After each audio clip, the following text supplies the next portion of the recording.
Welcome to another episode of the Inappropriate Growth Podcast. Today, we have a special guest, Scott Springer, an accomplished executive consultant and president of Chelwood Consulting Group. Scott has a remarkable track record of revitalizing underperforming organizations, enhancing productivity, and driving significant growth in various industries. In this episode, we'll dive into Scott's journey, exploring his early experience, his biggest challenge, and the strategies he used to overcome them. We'll also discuss his impressive achievements, including his role in the exponential growth of vital proteins and his innovative work at Petformance. Plus, Scott will share his insights on the future of business and his advice for aspiring leaders. Stay tuned for an inspiring conversation filled with valuable lessons and actionable insights. Let's get inappropriate.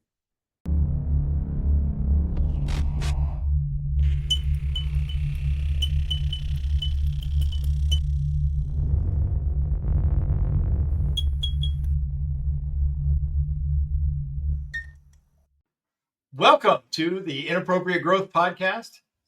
This is Season 3, Episode 3. And today we are joined by Mr. Scott Springer.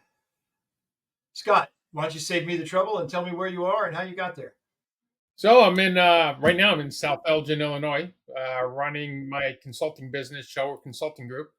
We like to talk about growth and vision here. So I'm curious, just on the outset, what inspired you to transition from corporate roles to founding Chelwood Consulting Group and Petformance? And I'm more curious, how's your vision for these companies evolved over time as well? Okay, so I was in manufacturing for 25 years, and I was always like the turnaround guy. I was always like, after my initial plant manager role, which I was recruited for, I was always like headhunted to go to plant to plant to plant, and hence I moved around a lot, turning around plants. Spend a few years at each plant, turning them around, getting them smooth, and then I get another phone call. Hey, we want you to go here. We want you to help out here. Hey, we're having trouble in this plant. Can you turn it around? My last company where I got called for was Vital Proteins. Small company.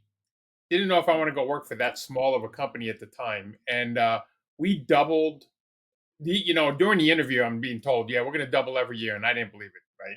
But we did. We doubled every single year for 5 years. We ended up selling to Nestle. Shortly after, about a year after Nestle bought us, I left and I started my own consulting company. I wanted to be able to help other companies do the same that I've done instead of focusing on one company at a time, be able to help multiple companies do what I've done over the last 20 years or so. You learned it's a full-time job at first. And right. That's why by year 3, they start wondering what it is you're actually doing.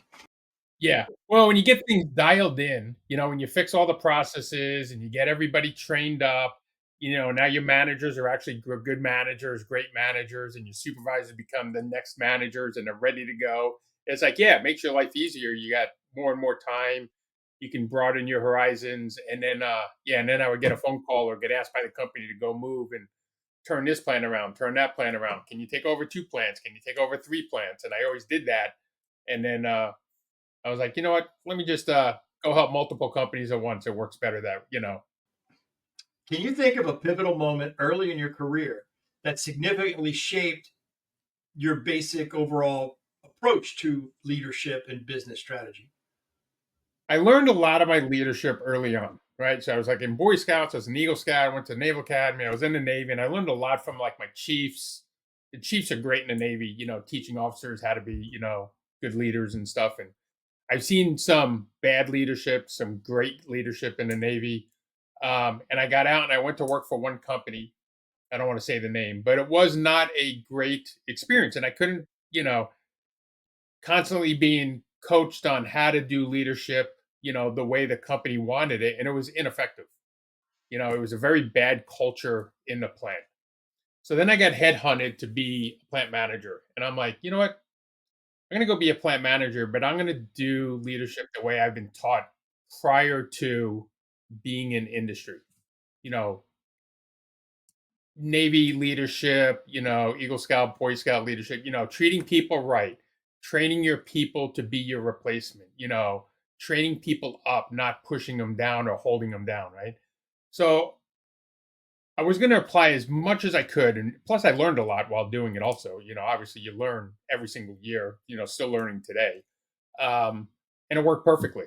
You know, and I'm like, I'm never going back. It was like the coaching, the quote unquote coaching that I got from like HR and that plant manager at the time, where it was ineffective, was so poor when I was working at that one company.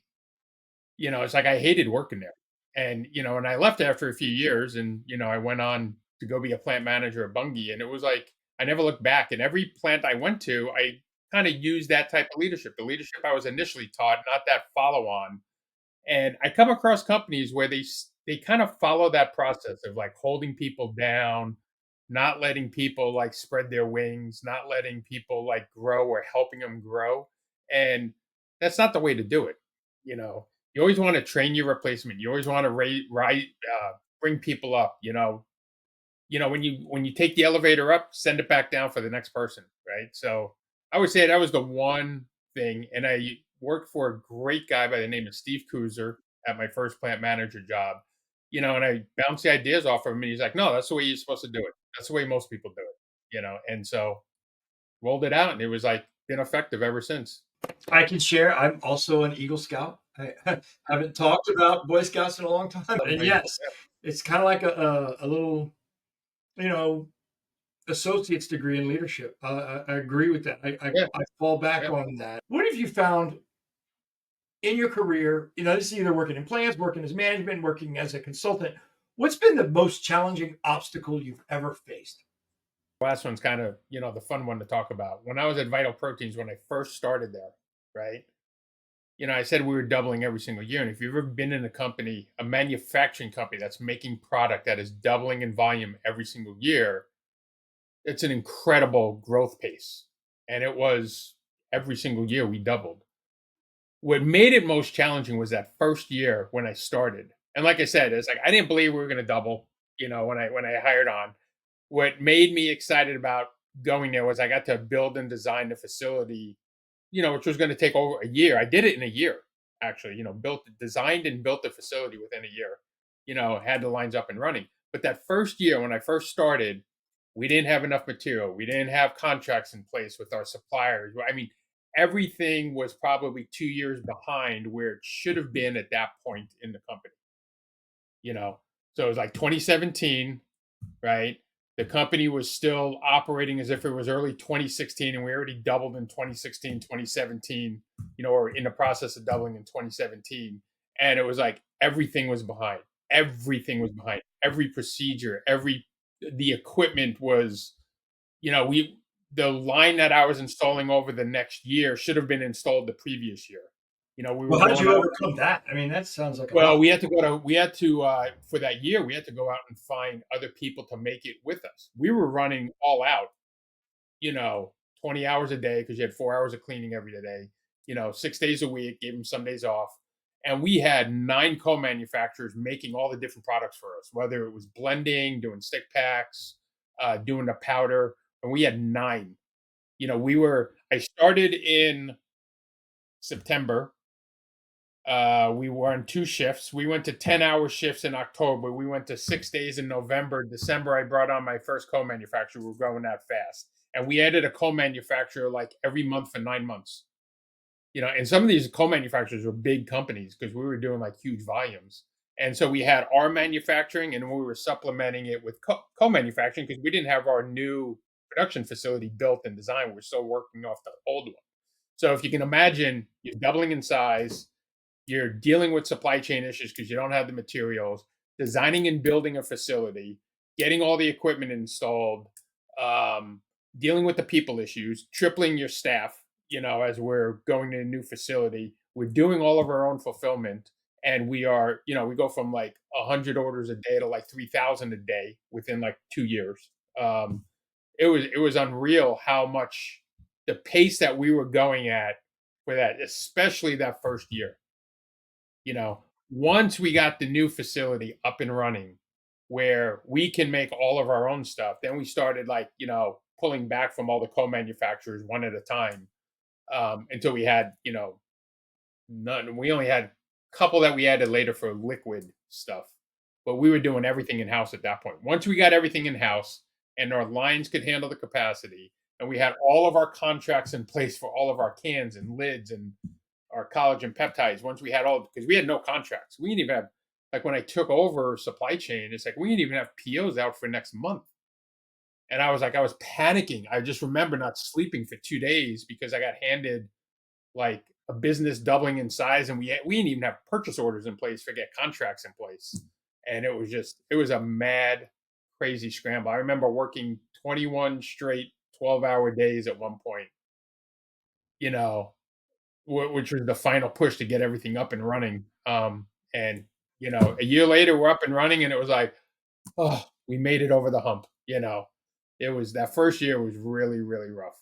Well, but I mean, it's remarkable growth. I mean, you Yeah. your reward for doubling is you got to now double that, and your reward for doubling that is you got to double that. Right. Right. Were there any kind of like key or core strategies that you leaned on that didn't change? Because I mean, I'm sure the plans got changed almost every day sometimes with all Oh that yeah, growth. yeah, yeah. So some stuff was changing every single day. The one thing that we did right, which was a lot of fun, was I started in September 2017, and at the end of September or beginning of October, we go to Pack Expo in Vegas, and so it's me, a couple consultants for the company, or like engineers, not for the company, but people who are going to sell us equipment, and the owner of the company. And so we're sitting there looking at equipment the first day, and because they already had equipment kind of picked out for the plant, and I was like, okay, well, this is easy. They already got it picked out. They probably did all the capacity calculations and all that. And we go walk around. It's kind of like my first day with the owner, and we're walking around Vegas and the big convention center looking at equipment. That night we're at a bar, and you got the paper on the table, we're drinking beers, we got pictures of beer, we're eating and stuff like that. And I'm like, so let's go over our volumes. I was like, what are we running now, or what rate? And I'm like, and how fast are we going to grow? He's like, we're going to double every year for 5 years. And the goal was, this is 2017, the goal was that by December of 2020, we want to be running that volume. So if we double in 2017, 2018, 2019, and 2020, by December of 2020, the goal was to be running everything we were running, scheduled to produce on one shift. And I quick, like, I'm doing the calculations in my head real quick. And I'm like thinking of the equipment we looked at during the day. I was like, whoa, whoa, whoa. Started writing the numbers down on the table. We had like the paper on the table, like, Yeah, they usually give me crayons. I usually yeah, yeah, like the crayons, right? And I'm like, I'm getting out my calculator. I'm like, I need pens, and I'm using like salt and pepper shakers and stuff like that as mark. And I'm writing down the numbers. I'm like, so you're saying this is the number we're going to be at in December 2020? He's like, yeah, and it was like a huge number. It was like 15x what we were doing at the time. And I'm like, and you want to install a line now that can handle that? You sure you don't want to like scale up slowly? He's like, nope, we're going for broke, right?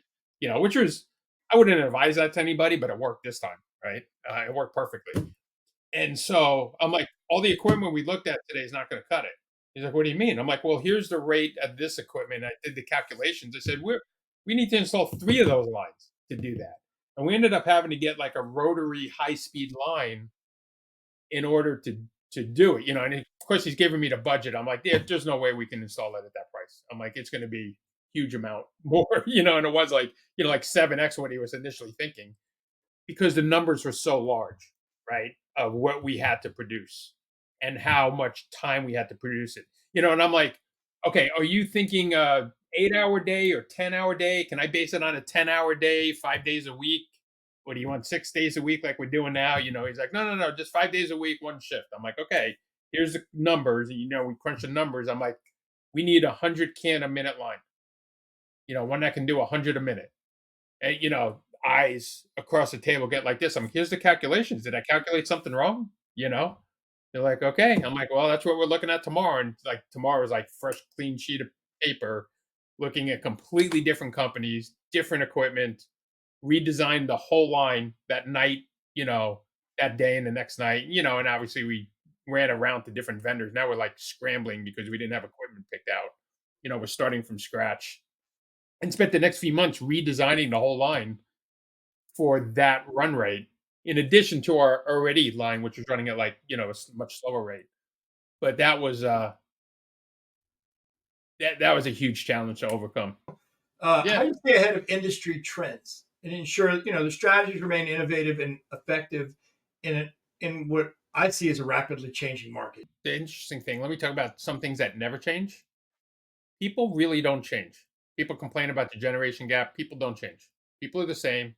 Their expectations might change, but we're still Homo sapiens, same people for hundreds of thousands of years. We haven't changed much. My favorite quote is there's this quote about a person who's talking about the kids and how disrespectful they are and how they don't, listen to the parents and all this stuff. And the punchline of the quote is it was said by Socrates 2,500 years ago, you know. And I show that quote to all my managers, every time I take over a plant. It's like one of the within the first month I show them that quote. I'm like, don't complain about the staff. Things haven't changed for 2,500 years.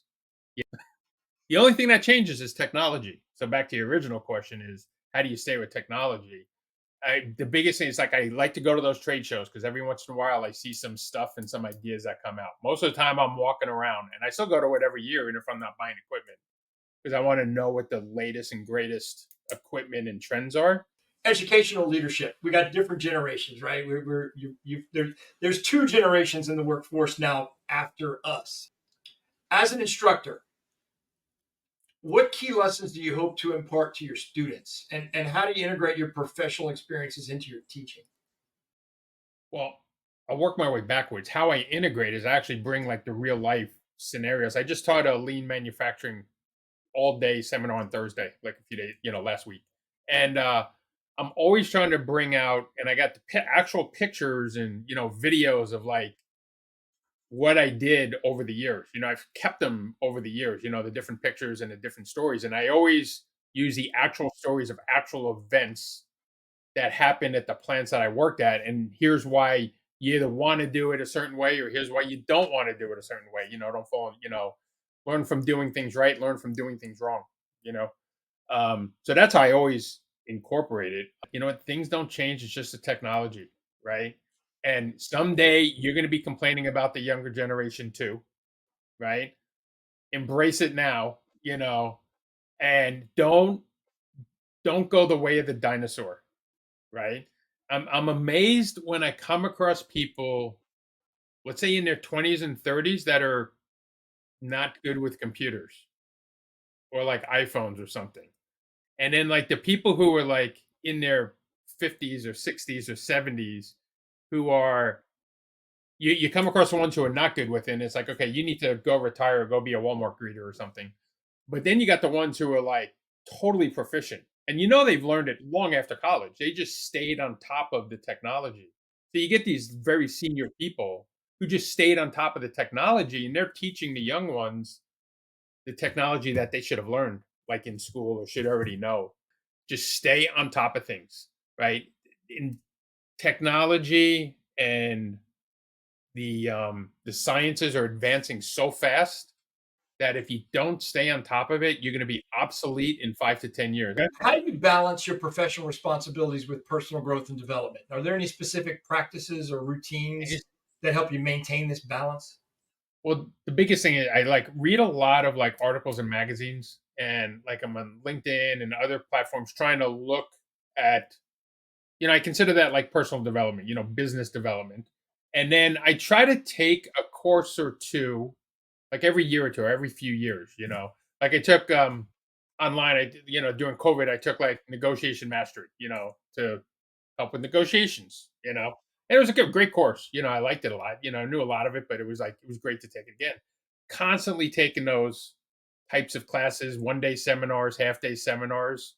I mean, that's the biggest thing. And then I look at the gaps. It's like, what am I missing to make that whole, that well-rounded CEO type person, someone who runs a business, and try to find stuff, whether it's go to like I went what I did not too long ago. It's like I know I've done some mergers and acquisitions over the years, right? But I went to like an all day seminar here in the Chicagoland area about a month ago, 2 months ago. I forget when it was, but it was like this year. And it was like all day, just blacked out the whole day, sat there and, learned some really cool things about, valuations of companies, helping companies sell, helping them get ready to sell, from a seller standpoint. The whole seminar was not from the buyer standpoint, from the seller standpoint. One of the biggest things I learned from that is don't go with anybody in that room if I'm going to buy a company because their valuation is going to be a lot higher. It's like I'll try to get that with my clients too, make sure they get high valuation. But that was a good day. That was a day well spent. There's a lesson I learned early on in manufacturing was never groupthink, right? So you never want to have that. And always try to have like massive diversity. The more diverse my plants were, the more successful they were. The more I had age diversity, from young people to, people in their 60s or 70s, right? To most of my plants I had pretty close to a 50-50 split men and women, right? I had different educations. When I say different education, like let's say if we have a whole bunch of managers, I have different degrees across the different managers to get different perspectives. Obviously like racial and religious diversity. The more diverse my plants were, the more successful they were. But I had to train people to work together in that type of environment, and we didn't tolerate people who didn't, celebrate the diversity that we had. I found that was true in everything except B2B sales. When I got into sales, the diversity in all the diversity initiatives blew up and caused more problems than they were worth because it was just like it was all about numbers, right? It was Yeah. kind of like I don't know, trying to put DEI into the National Basketball Association. Why don't we have enough Hispanic and Chinese basketball players in the NBA? Because it's all about the skills and the numbers and the results. I don't care. I don't care if you're a Klansman, white Southern racist. If you're going to pay $300 to watch a basketball game, you don't care what race he is. You want him to be the best one to possibly play. Yeah, no, but you got to realize, like in the plants, we did it all based on numbers. That's why it was so successful. It was all based on KPIs and actual performance. It wasn't based on like a forced, like forced segregate or forced integration or forced diversity. It wasn't forced at all. Oh It yeah, was just organically, it's beautiful it was always organic. We never had to force it. because it seems like all the salespeople that are good at paperwork suck at sales. The ones that are good at sales suck at paperwork. I was like, it's a skill set thing. And it's the way people are born. Like people are born grounded. They're good at the paperwork and the details, or they're born creative, right? And salespeople are creative, right? And And so you're firing unicorns. You're firing these unicorns that could make you your number on their own yeah. because they're not good at the paperwork and they're not consistent with integrity with data. I'm just like, it's like you're getting mad at a bird because he can't swim. Just get this an admin assistant. Yeah, you get this CSR and admin assistant or something to handle the paperwork side of it, right? and we did Let it. them do what they're good at. And I actually had people work on that side for a while and then asked to get back into sales. And they went back into sales and they killed it. And I was creating salespeople that were good Yeah. at their stuff. But in the old model, we would fire sales reps that were productive, but they couldn't do the paperwork right. And then we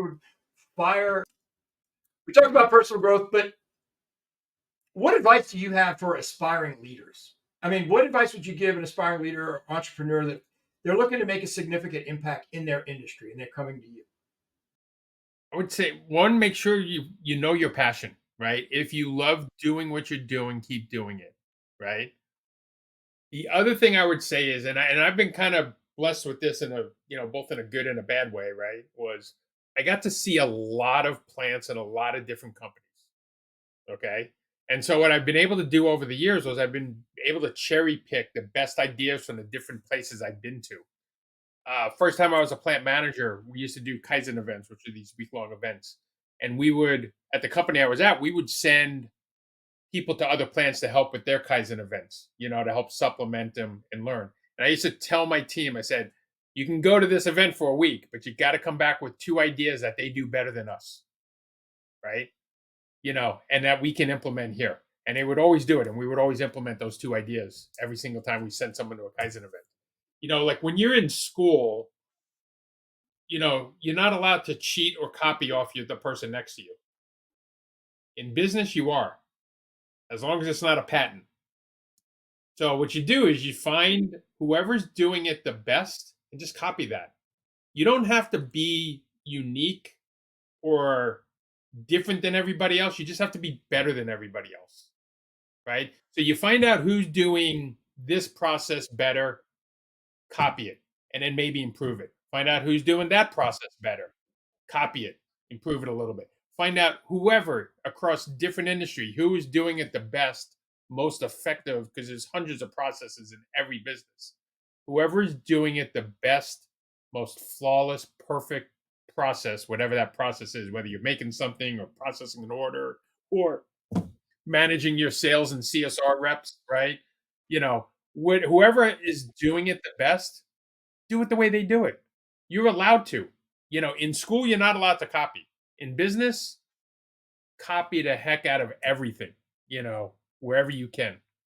So, and then try to see it the way different people do it. Some people, when I talk to people who are in the same company for like 20 years, my God, they're so narrow-minded. Like, this is the way it has to be done.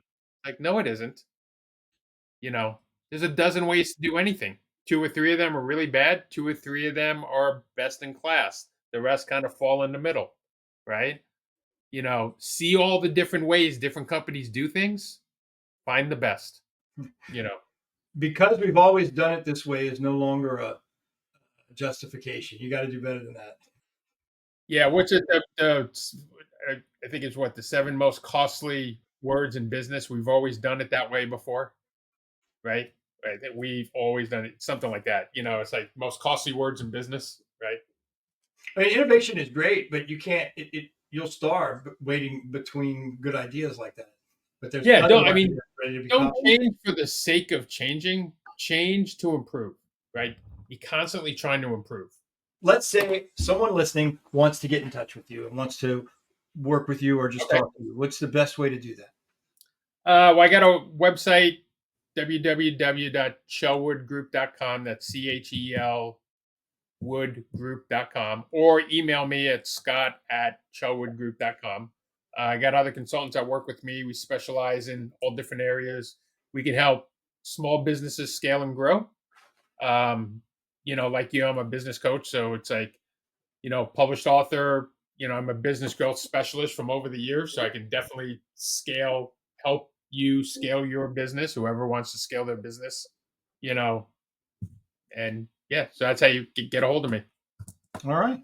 Well, Scott, I have learned a lot today. I've enjoyed this conversation. These are fun podcasts. Thanks for coming on. And to our listeners, just know if you're going to grow, chances are you're going to have to do something inappropriate. Yep.